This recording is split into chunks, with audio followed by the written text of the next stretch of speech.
Teaching with Shivam में आप सभी का हार्दिक स्वागत है। आज हम आपसे चर्चा करेंगे, वो टॉपिक है जीन पियाजे। जीन पियाजे CTET, TET, super TET, KVS, other जितने भी टीचिंग के एग्जाम होते हैं तो जीन पियाजे का टॉपिक बहुत ही महत्वपूर्ण है।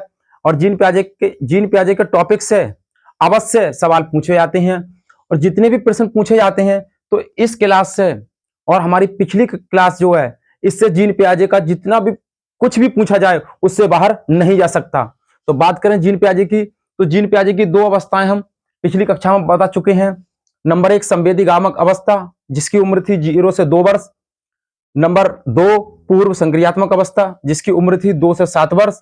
नंबर 3 मूर्त संक्रियात्मक अवस्था जिसकी उम्र थी 7 से 11 वर्ष। नंबर 4 अमूर्त अवस्था जिसकी उम्र थी 11 से 15 वर्ष। तो संवेदीगामक अवस्था और पूर्व संक्रियात्मक अवस्था हमने भाग 1 में बहुत ही डिटेल से बताया है।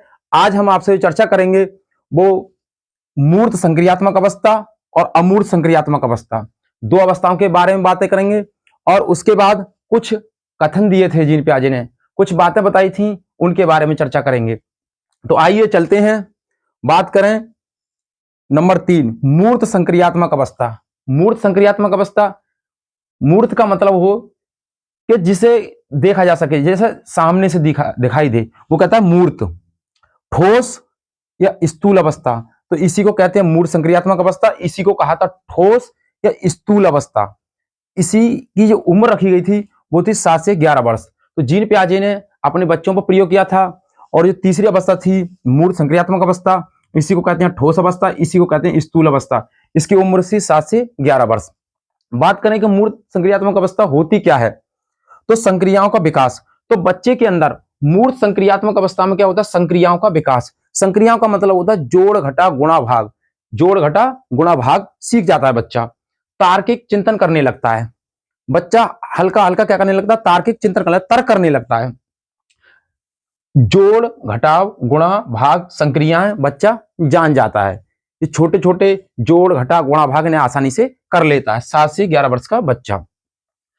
गणितीय अवधारणा संख्याओं का पूर्ण बोध हो जाता है। गणित की जो कॉन्सेप्ट होते हैं, गणित की जो अवधारणा होती हैं, उनको बच्चा समझने लगता है और सीख जाता है और संख्याओं का पूर्ण बोध हो जाता है। जितनी भी हमारी संख्याएं हैं उनका बच्चे को क्या हो जाता है, ज्ञान हो जाता है। आकार भार क्रम समझ जाता बच्चा, किस चीज का कैसा आकार है, कौन छोटा है बड़ा है, उसमें भार कितना है यानी वेट कितना है। अगर बात करें रुई को लें और किसी वजन को लें जो भारी वेट रखता हो, तो बच्चा आसानी से बता देगा कि भार किसमें ज्यादा है और किसमें कम है। क्रम भी समझ जाता है कि ये छोटा है और ये बड़ा है। मूर्त चिंतन तर्क पर आधारित, मूर्त चिंतन करने लगता है। और कैसा मूर्त चिंतन करता है, जो तर्क पर आधारित हो, तर्क करने की भावना रखता हो। अपने अनुभवों के आधार पर सोचना, और बच्चा अपने अनुभव के आधार पर क्या करता है, सोचने लगता है। अपने अनुभव कि कैसे अनुभव किए जाते हैं और उसी के प्रकार से क्या करने लगता है, बच्चा सोचने लगता है। सही अनुपात का ज्ञान, बच्चा सही अनुपात का ज्ञान करने लगता है कि किसी को बांटना हो तो बराबर बराबर भागों में बांट देगा। जैसे बात करें सेब लें, तो सेब को कहा जाए बच्चे से कि इसके 4 भाग कर दो, तो बच्चा 7 से 11 वर्ष की उम्र में बच्चा सही अनुपात में बांट देगा। साधारण वर्गीकरण करने लगता है, और साधारण वर्गीकरण बांटना, तो साधारण जो जितना भी साधारण चीजें होती हैं उनको आसानी से वर्गीकृत कर लेगा, बांट लेगा। भाषा एवं संप्रेषण की योग्यता का विकास हो जाता है।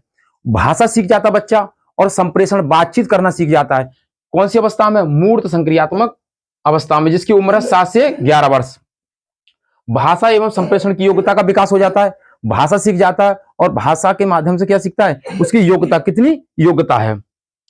उचित अनुचित की पहचान का गुण, क्या उचित है और क्या अनुचित है, बच्चे के अंदर वो गुण आ जाता है। कौन सी अवस्था के अंदर, मूर्त संक्रियात्मक अवस्था के अंदर। संरक्षण गुण विकसित हो जाते हैं। संरक्षण किसी चीज को एकत्र करना, संरक्षित कर लेना, क्या कहलाता है, गुण विकसित हो जाता है। किसके अंदर, मूर्त संक्रियात्मक अवस्था के अंदर। पलटावी विलोमीय गुणों का विकास हो जाता है।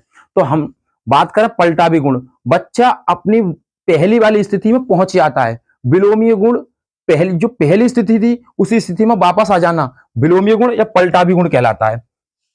तो बच्चा के अंदर पलटावी गुण और विलोमी गुण क्या हो जाते हैं, विकसित हो जाते हैं, इनका विकास हो जाता है मूर्त संक्रियात्मक अवस्था के अंदर।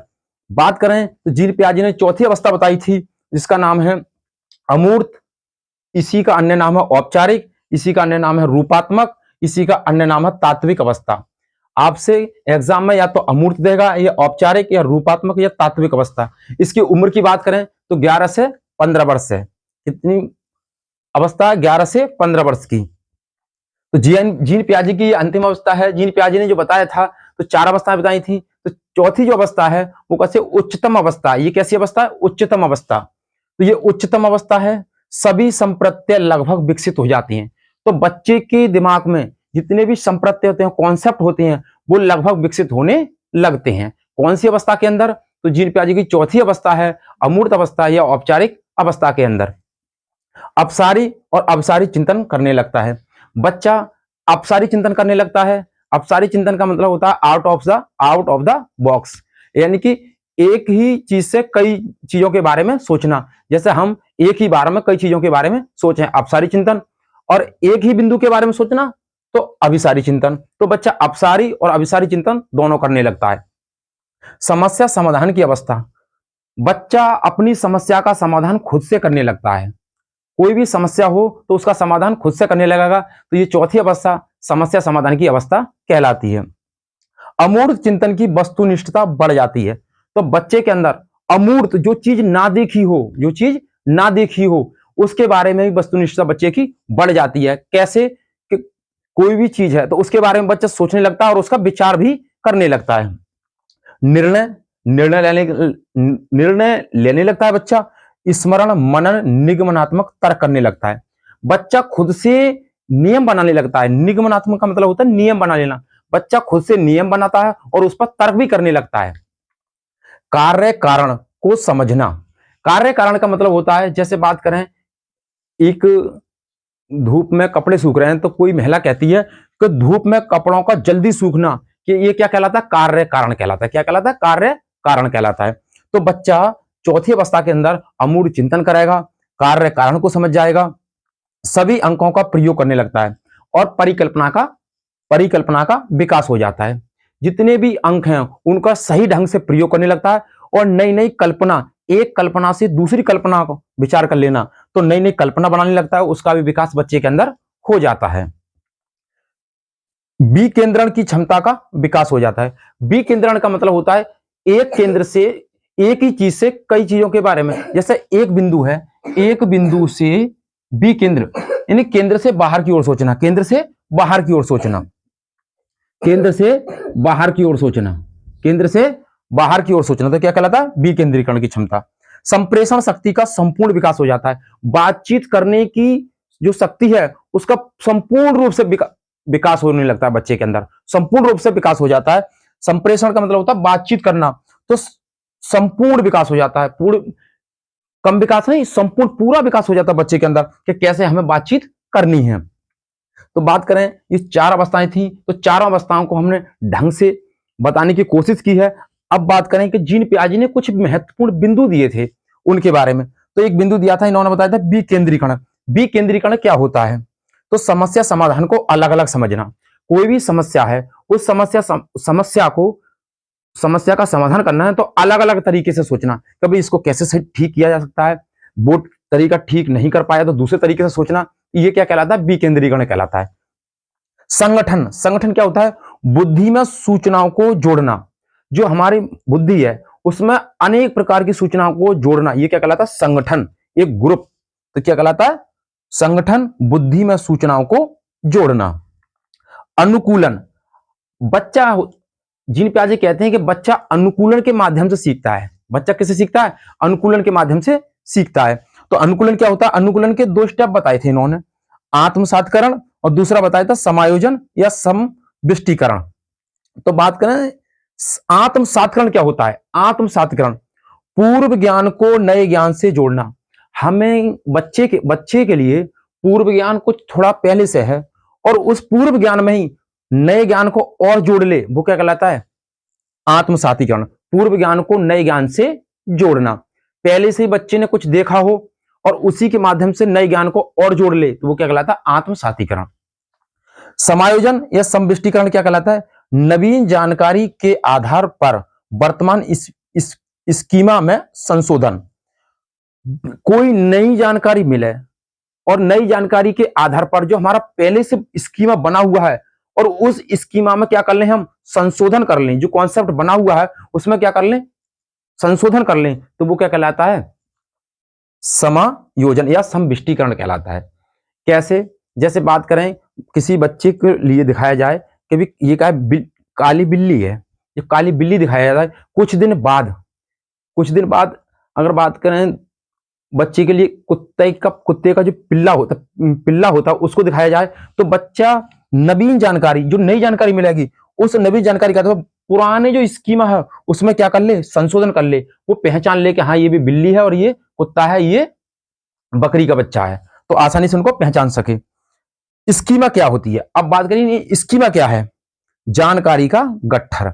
जो जानकारी हमने इकट्ठी की है, जो हमारा गट्ठर है यानी कि जो बंधा हुआ है, उसे क्या कहते हैं, स्कीमा।